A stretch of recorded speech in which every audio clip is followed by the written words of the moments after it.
राज्यात गेल्या वर्षी 2706 शेतकऱ्यांच्या आत्महत्या। अमरावती छत्रपती संभाजीनगरमध्ये सर्वाधिक शेतकऱ्यांच्या आत्महत्या झाल्या। हिंगोलीत कर्जबाजारी शेतकऱ्याची गळफास घेऊन आत्महत्या करण्यात आली। आतापर्यंत जिल्ह्यात 40 शेतकऱ्यांनी जीवन संपवलंय। शेतकऱ्यांची आत्महत्या हा महाराष्ट्राला लागलेला एक शाप आहे। 3 वर्षांमध्ये 532 शेतकऱ्यांनी संभाजीनगरमध्ये आत्महत्या केली आहे। संभाजीनगर जिल्ह्यातील हे भीषण वास्तव समोर आलंय।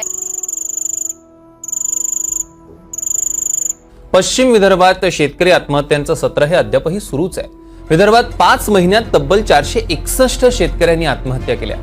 जानेवारी ते मे दरम्यान 461 शेतकऱ्यांनी आत्महत्या केलेल्या आहेत।